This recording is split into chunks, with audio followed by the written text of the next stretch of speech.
Most people who have hearing loss either don't admit it or they don't realize it.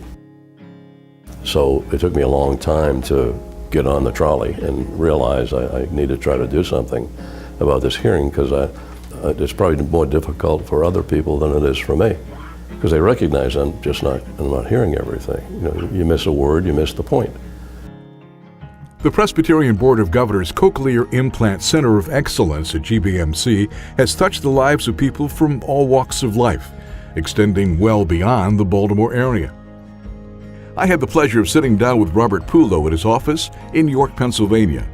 A well-known banker, philanthropist, entrepreneur, and mentor to his community, Bob suffered from hearing loss ever since he was a teenager.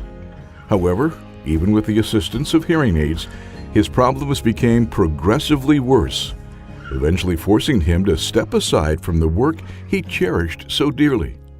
Meetings were an embarrassment for me, probably an embarrassment for the other people in the meetings. I started to be concerned about my value as a participant, and I wanted to then go into retirement to do really nothing. And that's when GBMC comes into your life? Yes. I had an examination with Dr. Kaplan, and then more discussion and evaluations by Dr. Regina Presley, and sure enough, my right ear was a good candidate for the cochlear. So I was excited about that. Never heard a yes to my question about cochlear from anybody over years and years and years of seeing other people get help by it. So it was just the right in the beginning? That's the only one that qualified. I was having difficulty in both ears, but the most significant was my right ear. I would always have to turn my head, and turn my left ear to whoever was speaking. And the right was, in my opinion, useless. So you have the surgery, and your hearing is back? They do the surgery, then 2 or 3 weeks later, I go in for the activation.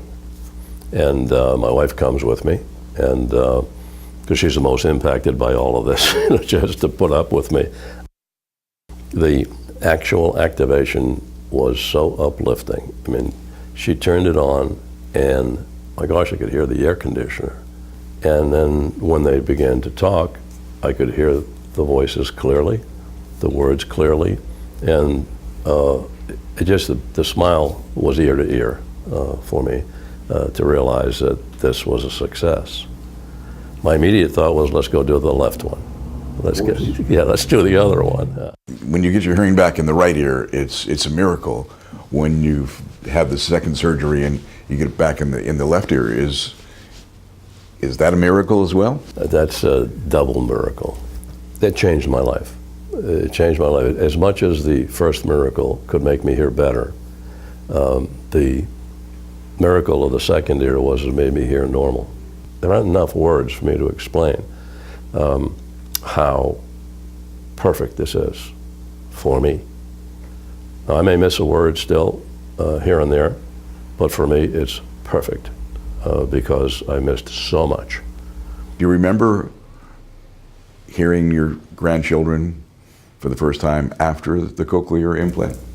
I do. I remember almost everything I heard for the first time after because I heard everything so clearly.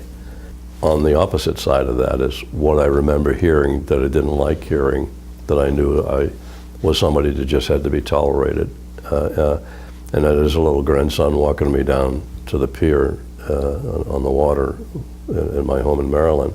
And he'd look up at me and say, "Hey, Papa, is that thing in?" He didn't know whether he could talk to me or not, whether sure. I had my hearing aid in. So that was part of my life that I regret, and it's also now the follow-on is a part of my life that I am ecstatic about and so joyfully happy that he wouldn't even have to ask that question. I could hear everything he was saying. I didn't have a history. I don't have a history anymore of not being able to hear them. Bob now spends his days mentoring women and other minority business leaders free of charge. And when the chance came to give back to the Cochlear Implant Center, he jumped at the opportunity. became engaged in a lot of conversation with Regina, then I realized there's an awful lot of children, and they help these children, which is much more necessary than helping me. She referred me to their foundation, and I was really impressed with the good work that they do and the major demands upon them. So I thought I want to dedicate some of my funding, some of my philanthropic activity to the Cochlear Implant Center. And I'd like to do that in a way that challenges other people to do the same thing. Medical professionals or cochlear implant users who had the same miracle that I had and have some wealth, they should hopefully be willing to contribute to make this available for the children and for this center to grow and be self-sustaining. All of my success, all of my personal development has come from the people and the community around me. So I owe it. I owe it to Dr. Kaplan. I owe it to Regina Presley. I mean, these people are the reason that what I am today. Very good. I'd like to thank you for the time you've given us, the advocacy that you've always been involved in, and your philanthropy toward the hospital and others. Again, I can't thank you enough. I'm Don Scott, reporting for Greater Living, GBMC's Facebook Live.